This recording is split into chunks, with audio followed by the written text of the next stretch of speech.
Hi, good afternoon, everyone. Welcome to what I think is the fourth episode of Spotlight On.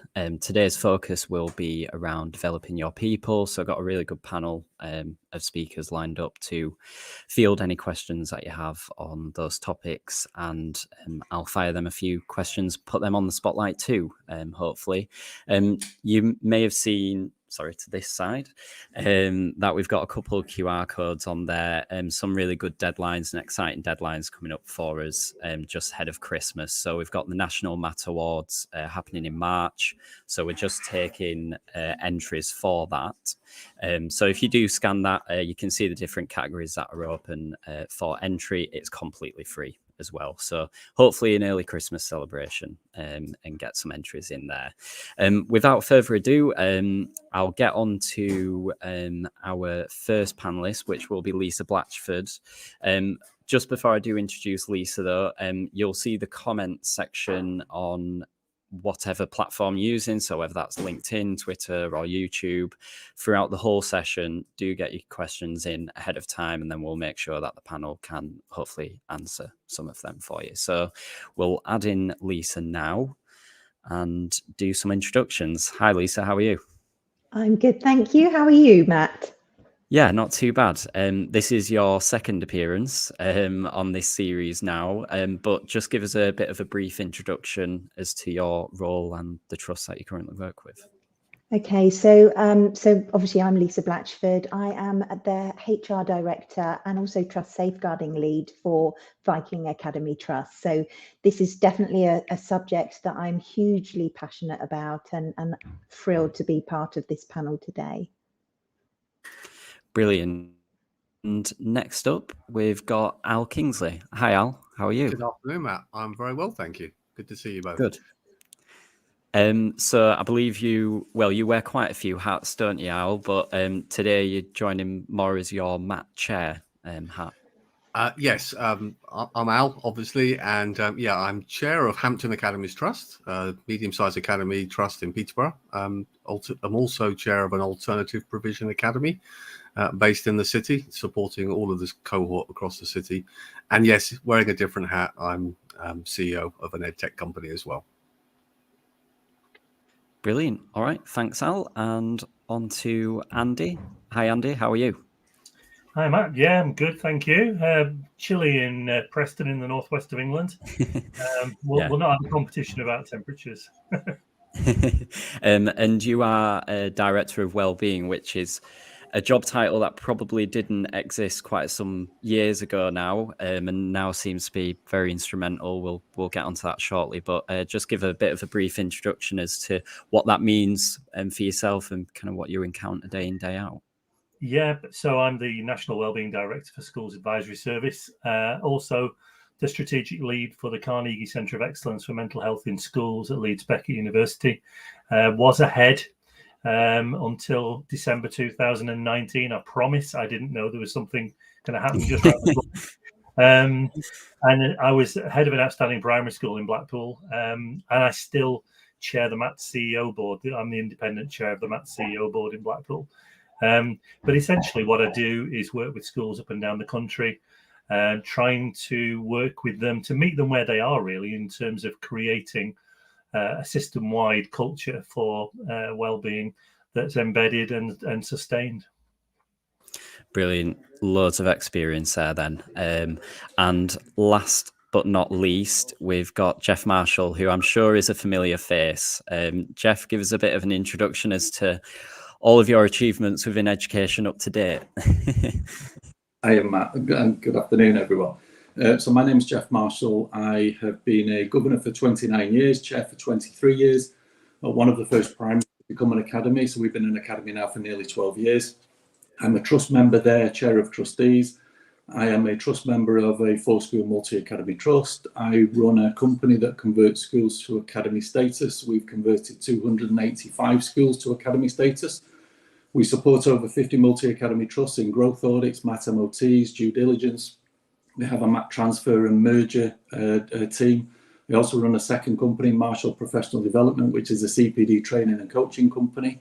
We're a registered centre for the Chartered Management Institute in level 5, level 7 leadership management and coaching courses. I was a national leader of governance for 8 years. I mentored chairs, trained governance and reviewed governance. I've personally conducted over 100 external reviews of governance in the maintained and academy sector. Both the companies are official partners of Multi Academy Trust, and on Friday we were awarded, J&G Marshall Limited was awarded Academy Conversion Provider of the Year 2022. So go J&G. Congratulations. Thank and you, sir. Sorry, I don't know if you touched on, but how many years have you been a governor trustee now? Yeah, it's 29 years and chair for 23. 29. Yeah. Almost at the 30 then. Almost there. Brilliant. Next year. Commiserations, congratulations. Who knows? Thank you, sir. Thank you.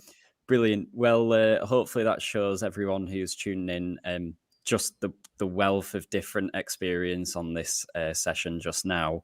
The way that this will work, just for anyone who's late joining, you will have a comment section on the platform that you're tuning in from. So whether that's LinkedIn, Twitter, YouTube, you can get your questions in at any time through. We'll make them appear up on the screen so then everyone sees exactly how that's worded and can answer in their own way. So without further ado, I'll pick on someone first, but I think it would be actually really good to start on Lisa, who is day-to-day within a trust. Sorry, Lisa. As a HR lead of a trust, what are kind of the common challenges that you're coming across, let's say in the last few months even? Where do you think trusts really should be seeking to improve over, coming out of Christmas and into next year? Yeah, I think well-being is a huge topic at the moment. Not specifically for our trust, but generally across the sector. And it's really interesting because that's one of the core kind of things that we're going to put in place this year is about our well-being strategy and vision. So those are the things that really just attitudes and beliefs and feelings surrounding that subject post the pandemic is really felt at the moment across the sector. And I'm part of a number of different networks, and just listening and hearing across the sector that there are many challenges, and it's navigating that, but also putting in actions and measures in place to be able to navigate around that and help our staff fulfill their kind of potential, I guess, and feel like they're flourishing as opposed to languishing.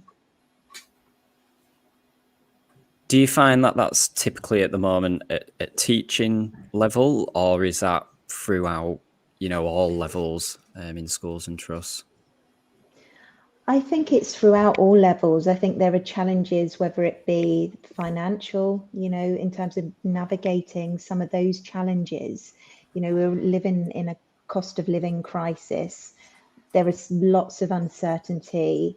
So actually, I think it's not just teaching specific. I think if you look at your organizational structure and you look at the challenges in each of those areas, whether it be HR, whether it be finance, whether it be the people that are working in the admin offices and being that front-facing personnel, we are all having challenges of some sort. It's just that they're very different opposed to the staff teams that we have. And it's about just putting those, I guess, measures in place to help support people while we are all navigating our own individual challenges, whether that be professionally or personally. Yeah, brilliant. Thank you, Lisa. And I'll bring in Andy to that, just given your role, a lot of mention there of well-being. Is that something that you're hearing across, a lot of trusts that you deal with as well? And what are some of the challenges that you're coming across? How do you fix them as well?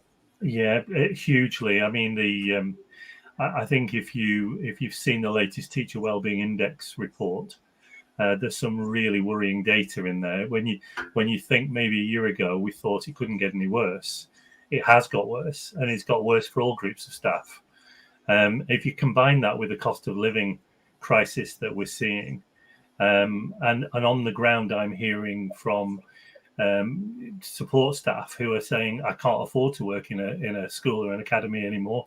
You know, I was hearing about a teaching assistant who'd got a job up in Sellafield at their visitors centre, working 2 days a week because they worked fewer hours and got paid more than they were getting in school. And you know, when you're competing with that sort of thing, and you know, working in the local supermarket is earning their family more money, it's really hard for schools to hang on to their staff. I think in terms of trust, I think there is a sense that if you can create an identity within your trust as a great employer and a consistent employer across the trust, you know, looking at really key things like developing, you know, the mastery of the people working in your trust, developing opportunities for autonomy, which we know is really important for well-being. And you know, we know that teachers and those working with the children have a really heightened sense of purpose. But what about our school business leaders or our site staff who may not see the children? How do we develop that sense of purpose and mission, that they're working somewhere different than maybe an office block? Because we know that if they actually have their well-being needs met in terms of heightened sense of purpose, that they're likely to be more productive, they're likely to stay with us, they're likely to be more effective and efficient. You know, there's a heck of a lot of all of that. And I pinched a lot of that from Daniel Pink's book, Drive. I don't know if you've read his book, but he talks about autonomy, mastery, and purpose. And those three things are really key for professional well-being. Yeah, really good, really important there as well. I'm going to bring in both at the same time, actually, for the next part, Jeff and Al, just giving you roles of chairs. Andy just mentioned then around identity. I just wondered how much that comes up in your chairs of governors, your chairs of trustee meetings, and you know, again, the challenge of well-being coming up. I think it comes up indirectly, Matt, in the sense that people don't necessarily say it explicitly. But when we talk about some of the biggest strategic challenges, and we can think about recruitment and retention in parallel to that well-being message, the sense of being valued, the sense of the place you work, the sense of the values that the place you have demonstrates each day becomes a very subtle but a really key part of the bigger picture. And I'm probably going to preempt Jeff, because I think one of the things, that sense of autonomy, that sense of progression, that sense of opportunity, in many ways has been a kind of a catalyst where schools have looked about, whether it's the academization process or growth, but about providing pathways where staff feel there is always steps for progression. And sometimes that's about being able to ring fence and signpost them to share their expertise with other schools within the trust. And that doesn't always have to be purely a fiscal decision, but it can be as much about actually validating, recognizing their value to the trust and sharing them with peers. So I think there are intangible ways as well that you can create that culture where people feel they've got a place and a purpose and are appreciated. I would also say, I think the biggest challenge right now, which prevents many of the best intentioned things we talk about, is simply capacity. We talk about all sorts of strategies, but they tend to get pushed slightly down the priority list when we find, as we do right now, that we've got many staff off sick or dealing with the usual challenges health-wise that we get running up to Christmas. But we're also doing that in combination with people who are also mentally exhausted. And I think the best analogy I can really share is during the pandemic, we always had a sense of there was an end point.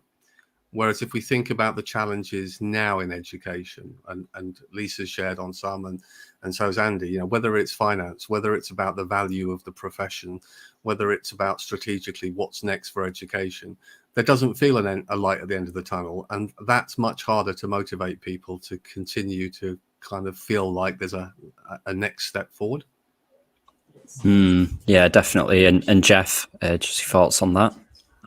I think, Matt, that, you know, there comes a point when actually what we do is we can only see what's in front of us, and what's in front of us is a hard day's graft of dealing with issues and looking after the school. And I think sometimes we have to take a step back to actually say, how are we valuing our staff? Our staff are our greatest asset. You know, we've got stakeholders attached to the school. We have staff, we have parents, we have children. How do we value all of them and show them that we value all of them? Is it more than the actual salary? Or are they just coming to work for a salary, for a payday? Is that what it is? Or are they coming for something? Are they coming to create something bigger than the sum of the parts? Are they coming to leave the place better than we found it? I was delivering one of our modules in our Being the CEO program this week. And a lot of that conversation in the module was about showing value and belief in our staff and our stakeholders, and actually creating something bigger than the sum of the parts, rather than just expecting them to turn up, do a full day's graph for a decent day's pay, or even not a decent day's pay. And I think this conversation is now being had more and more around the country, rather than just sometimes when it crops up. I think now we're actually proactively looking at how do we value our staff, how do we value our children, how do we value our parents, and how do we get on the same page to create something bigger than the sum of the page. And I think this now is actually a key function of our governing bodies and our trust boards to start considering it organically and actually put it onto agendas. And one of the big questions that we can see now in our trust is, how has this meeting improved our staff and our children? How has it improved their lives? And if it hasn't, then we actually at least then have a focus on why it should. And the big question is, why do we do this? Why do we come to work? Why do we come to school? What is the actual reason for it? Is this golden circle of Simon Sinek? Why are we doing it? How are we doing it? And then what is it that we're actually doing? If we start with the why, I think we get to a better position of understanding how to value our stakeholders. Yeah, really interesting. Actually, I've seen Simon Sinek's stuff on Start With Why, and that's applicable to every sector. And it's how some of the biggest companies in the world make themselves the most desirable. So I'm going to throw out now a question to, and we'll go kind of quick answers on this actually, but what are some of the ways that schools are sorting this issue of well-being and retention that can be out of the box as well? If anyone does want to speak, you might just have to unmute yourself. But yeah, any kind of suggestions or any ways that you've heard of out there? I'm just going to throw out including more people, and that seems a really simple one. But when we're looking at implementing change in our MATs, it's very easy for it to be a top-down narrative. This is what we're doing. Sometimes we don't always communicate the why. We've been very conscious of having a much broader co-production where everybody has a voice and can feed into some of the key strategic changes, particularly with the landscape now, and thinking about whether it's the white paper, whether it's adoption of digital, whatever the topic may be. And although it's by no means affixed to the bigger picture, I think there is definitely a sense that if people feel heard and feel that they're part of the narrative, that is one small thing that we can do that doesn't come with a price tag. I think that's right. Sorry, Matt. In my trust, we ask our staff, what will make your life better? And we expected, well, more pay. We expected things like that. We expected bonuses. We didn't get that. What we got was recognizing the work that we do, actually having us contribute to the future of our school and our trust. And actually, because we understand the beating heart of our school far better than anyone, we understand what makes our children tick and learn far better than anyone, and we want to be heard and listened to. We then ask them, well, what are the tangible things that we can do for you? Because this is what our role is to facilitate improvements to your lives, so you can actually feel comfortable when you walk through the door and you give 100% of yourself. And it was things like well-being days, it was things like shopping days at Christmas, it was tangible things where they said, you're actually valuing us to the degree that we're actually creating the environment, we're creating the future. We're on that piece of paper with you, Jeff, where we're actually telling you how our school should proceed and should grow and develop. And that because they take that ownership, accountability comes through that ownership. So they feel accountable to us, and we feel accountable to them. And we feel as though that we're there for them as much as they're here for us. So we have to join up our strategic with our operational thinking. We can't constantly solely think about the operational side and then have a transient band of volunteers in the governance function who can step in and out, make some decisions which impact on people's lives, and then we go back to our own lives. We have to think about how we value the strategic with the operational to join us up into this something bigger than the sum of the parts.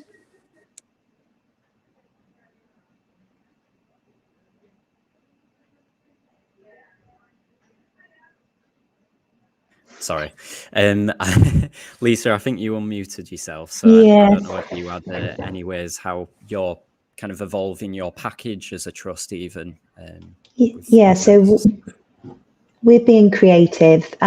So we are acknowledging that there are difficulties and looking at it holistically. So for instance, we've run a menopause workshop for wellbeing. We have run a financial wellbeing workshop last week on Teams, recognizing those individual areas that are really creating issues. Like next month, we've got developing resilience. So really looking at a kind of like a group coaching approach, but actually doing some of the almost psycho education and looking at actually how can we support those different difficulties with practical ways that people can put those measures into place. And it is above and beyond. I'm a trained coach, so I've got the capacity and capability to be able to run those workshops. But I would say to any other trust is actually look at the people that you've got. Can you develop maybe your HR team in order to do perhaps coaching and implement some of those different things that just can support staff on a far larger scale. And hopefully our staff really appreciate that. And it's just creating those different ways of thinking and being creative with it all. And Andy, is that again the schools trust that you're working with? How are they working outside of the box to kind of solve these issues at the moment? I think the first piece of work that we do with schools that we work with, and particularly the trust is a useful unit in terms of a number of schools working together on the same project, to be able to share expertise in terms of what works well and what doesn't. But the first starting point we always start with is, what do we understand to be well-being? Because we talk about the word well-being, and well-being is so personal that we all have our own interpretation of what that is. So it's really important as an organisation that we actually have a clear definition, a shared understanding of what well-being is. I think then one of the things I ask schools to consider is whether their well-being approach, their strategy, is lived out day to day. Because for me, that's the difference between well-being and well-doing. We can do things to support well-being, but actually our approach to well-being should be lived out through our relationships, and it should be seen every day. You should be able to feel it in the school or the trust when you walk in.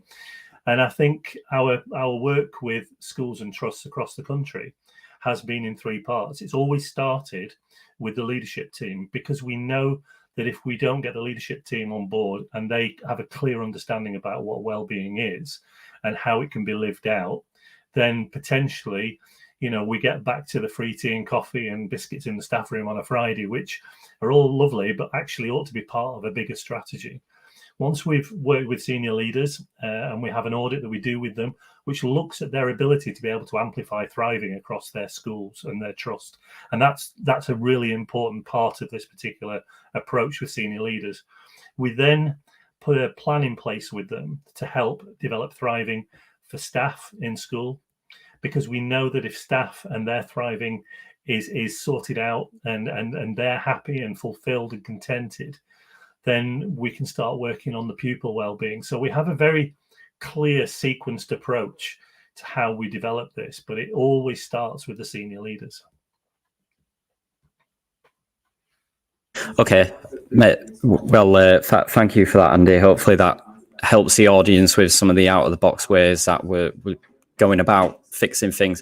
A question that I had actually, so we've got a conference in a few months, and we reached out to a speaker, Dame Nicola Stevenson, DBE.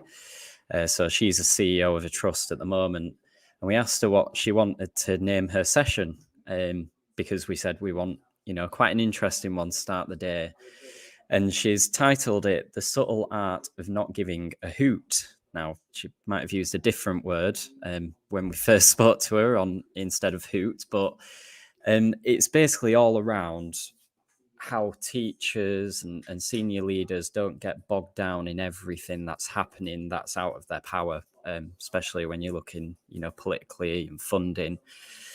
You're talking about in the staff room isn't necessarily going to change the bigger picture. And I just wondered how often you hear of that side of things, because I think everyone over the last couple of years has an opinion more than ever on the politics of education, and when you look at COVID. So Jeff, I know that you know a lot around kind of the landscape politically of education, so don't know whether you've heard anything similar yourself. I have, Matt, and to be fair, one of the things that we hear more about now is you can't control what you can't control. And it's quite liberating when you actually understand that you can't control what you can't control. You can have an opinion, you can rant about it all you like, but if you can't control it, you're wasting energy. And I'm having this conversation with the DfE at the moment, up and down the country, and regional director offices, that there are some things that schools can control, and there are some things that schools can't control. It's outside of our remit, it's outside of our power. So to focus energy into that, to try and push uphill, then in reality, you may as well refocus that energy into what you can control and what you can change, because that is an actual better feeling than actually ranting against the system. The system is there and we can control certain things, but we can't control an awful lot. I think the DfE are actually now starting to recognise that there are some things that schools can control and some things that schools can't control. And I think some people in the DfE are actually open to having those conversations around what does it look like at grassroots? What is it like in the trenches? For the things that we can't control, and the things that actually, if we can actually feed it upwards, will that change thinking at some future point? I'm now talking to the DfE about long-term plans, more than a 5-year general election cycle, more than a 7-year life cycle of a child in a school. Let's talk about 3 life cycles. Let's talk about 21 years. Let's talk about the estates planning that actually we could be talking about in 2043. We've lost 10% of our children in secondary because of dwindling numbers. What does that look like to the estates? All of these things we can't control, but we can control actually triggering a conversation, a wider conversation, which may have better impact at some future point. At least if we can control that, rather than ranting against the system, then I think you actually get to a point of actually you're recognizing what you can and can't do, and you can focus on what you really can do. A question for you as well, Al. You work within EdTech, as you mentioned, in your more day-to-day role. You've got a lot of leads now within trusts and within schools, EdTech leads, safeguarding leads, English, science. There's a lead for everything now, wellbeing lead. How do you develop your staff and fit in that time of being one of those leads? I'm just keen to know, because we ran a survey recently and it was kind of discovered that EdTech leads, in a survey that we did, they have an EdTech strategy, but not necessarily a lead. And I wonder sometimes whether that's so many plates are full. Yeah, I think there's that kind of analogy we often talk about in terms of before you pour something else into the glass of responsibility, you've got to tip something else out first. And EdTech's a great example over the last few years, because we've suddenly seen the assumption that we'll acquire some new technology, but the CPD, the building confidence and building best practice, you'll magically do in your own time with some YouTube videos or with a brief bit of inset at the start of the year.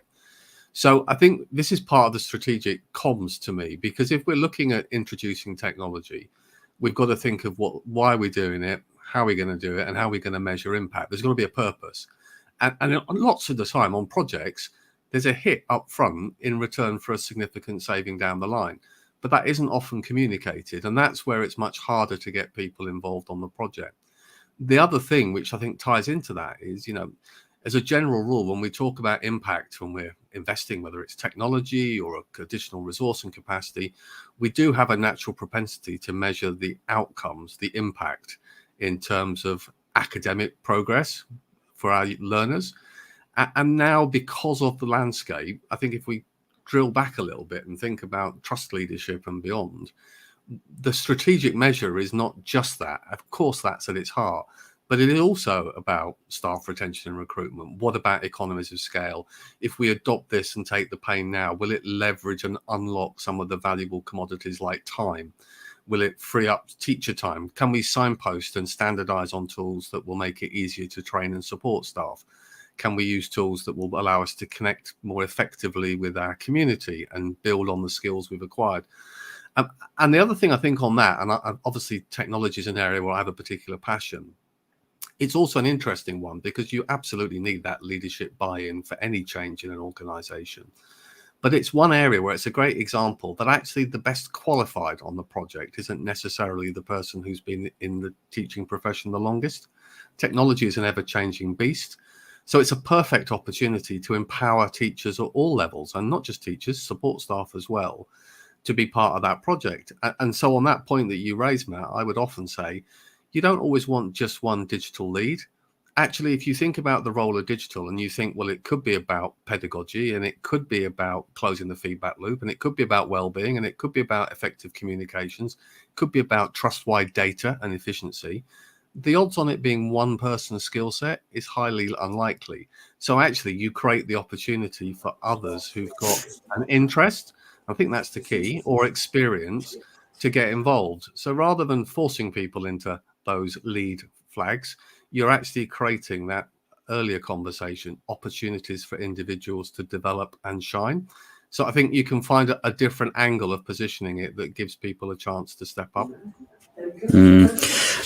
One for you and Andy and Lisa. I think it's probably fair to say that the new age of worker wants different things out of their work now. You know, the new generation of teachers, when you know, we're hiring in private sector, people look for how many work from home days they get before they maybe look at wage. That's quite a crazy thing to think about, really. Obviously, work from home is not something that can be entertained in schools. In some roles, obviously non-negotiable. How are you supporting that new age of worker in schools and trusts now? Whoever wants to go first. So it's interesting, isn't it? So is it the Gen X or Gen Y different? Gen Z. I'm being told Gen Z. Okay, so Gen Z. And I think that quite right. You know, there are some interesting reflections in terms of those, I guess, portrayals of interpretation around that. And I just think actually we've all got, perhaps our standards do need to change. Actually working from home, I can work from home in my role that I did this morning. It doesn't necessarily mean that I'm not giving the same level of involvement, or, you know, I'm still doing exactly what I need to do. And if anything, even more so, I think that actually just across the country, we've completely changed our attitudes to working. No more is it that people need to be sat behind a desk 9 to 5 to show that they're kind of prove their levels of commitment. Actually, there is that flexibility that can be afforded. And actually things like, you know, parents that have to navigate childcare arrangements, or if they've got children that are poorly, like yesterday, my daughter was poorly. So I had the ability to work from home at the same time as looking after her. And I was very fortunate for that, because I felt like actually I could still deliver my obligations as a member of staff to my trust, but equally still deliver my obligations to my little girl that was poorly. So I think that actually, in my opinion, it's quite right that we should be expecting better standards from employers. And I think that actually it'll be interesting to see moving forward over the next few years what productivity levels look like, and other things in terms of performance, what that will look like once these new ways of working have really been embedded into our way, into life, I guess. Yeah. Andy, do you see that as a bit of a package now as well, with the new wave and schools coming to you and saying, you know, we struggle with maybe a certain age actually when we look at our staffing. Yeah, it's really interesting, isn't it? Because I see a totally different approach to attitudes to work from people probably under 30 who are being a lot more judicious about their work-life balance, and actually saying, you know, this is a job to me at the end of the day. Yes, I'll give it 100%, but that doesn't mean working myself into a nervous breakdown to make it happen. And one of the things that really stands in stark contrast is those people quite often who are older than 30, and I'm hugely generalizing here, but we've got people in the system who equally worry me insofar as their addiction to work. You know, there are people habitually working 60, 70 hours a week, which, you know, that is only sustainable for a short period of time. But actually, because schools are struggling in terms of funding and finances, actually there's more to do for everybody, and that's only going to get worse potentially. So what I'm saying to people is, you know, you need to make decisions about your well-being, prioritize your well-being, because it's your well-being. Nobody else is going to do it for you. So you need to make those decisions for yourself and be judicious about when you say stop. You know, I left headship after 17 years and 33 years in the profession, and there were still things on my desk to be done. You know, the job is never done. And I think we need to get people to take their own well-being seriously and make decisions about their own well-being, because, you know, we've had the working harder, we've had the working smarter. What we're now talking to schools about is actually working fresher, so that they have some sort of opportunity to detox at the end of a day, so that when they go into school the following day, they're able to work fresher and be far more effective. Brilliant. That's really interesting, Lisa and Andy. What I want to end on as well is a concern that I've experienced myself, but I'm hearing is out there, which is finding good governors and good trustees is a headhunting activity at the moment. From what I hear, I was a governor at a small primary in Cheshire East, and I did it for a term because I saw the amount of training, the amount of development that you had to go through in those early stages, and it's not something I could commit to out of hours.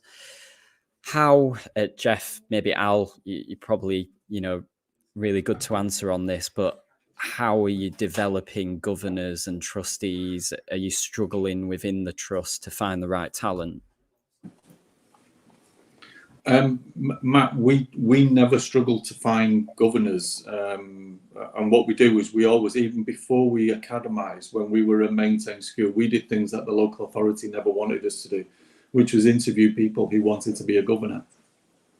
Because in reality, we have no legal requirement for governors to sit induction.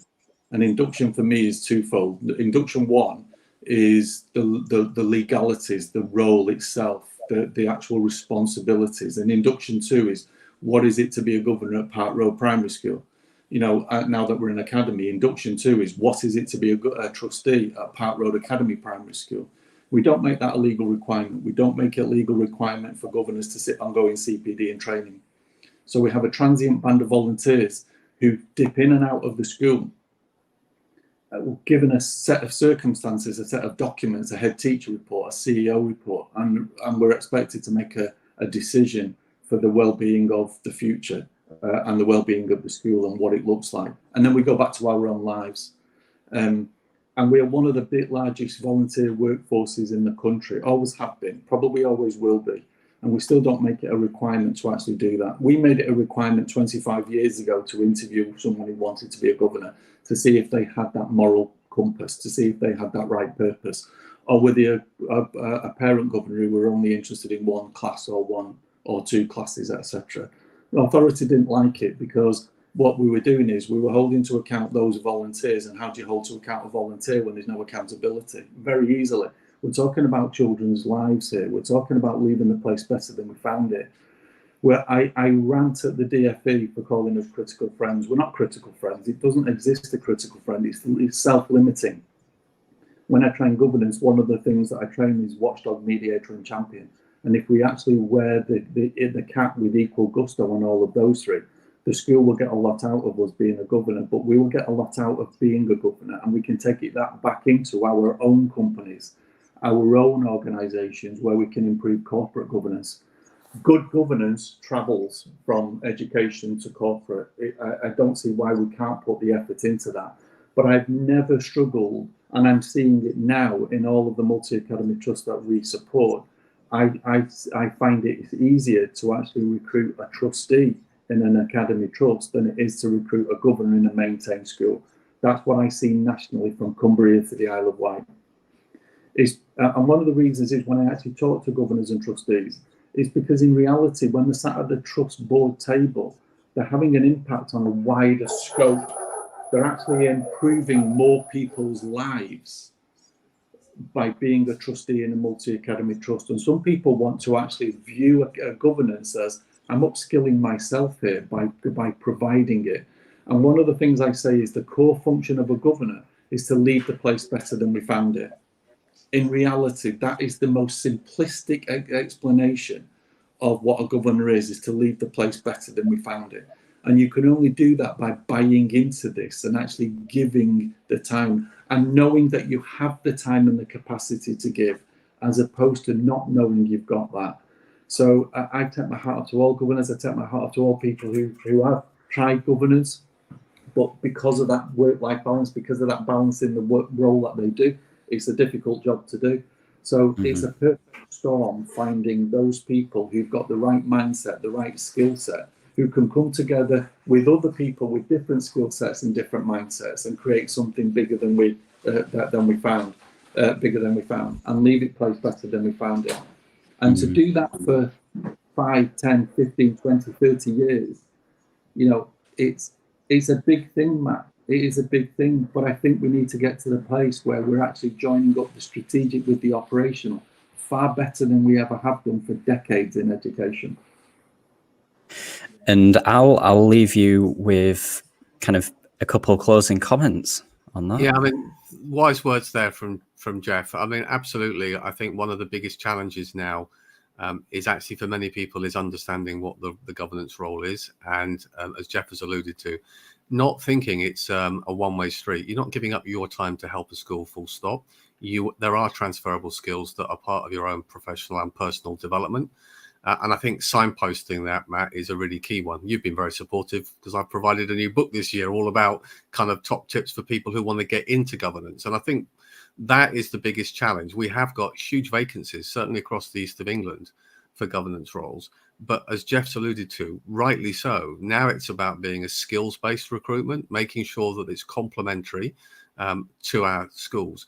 I would say as a final point, and I really agree on the trustee role, one of my concerns is that for some trust structures, the role of governing bodies or academy advisory boards has been diluted. And I think for some people who want to get involved and make a difference, that's much harder when it's seen to be a recipient of information group rather than somebody that can actually influence change. So I think being mindful of that in MATs, we need to make sure that we actually value the input and empower in our schemes of delegation the input at all levels of governance. Brilliant. Thank you very much, Al. Yeah, I hope everyone's found that useful. Lots of things discussed there, went a little bit over time, so apologies if I've taken you away from anything. I think we were joined by a dog as well at some point just then. I don't know whose that was. I think it might have been Jeff's. I don't know. So special guest right at the end there. But yeah, thank you to you all for joining this. We'll be now back after Christmas, I believe, which will be a look ahead. Oh no, sorry, next week. Next week, I'm told. I don't have control of my own schedules, it seems. So we'll be seeing you next week, and then again after Christmas for a look ahead to 2023. So thank you, everyone, and yeah, good night. Enjoy the football if you're watching it. Cheers. Take care. Bye.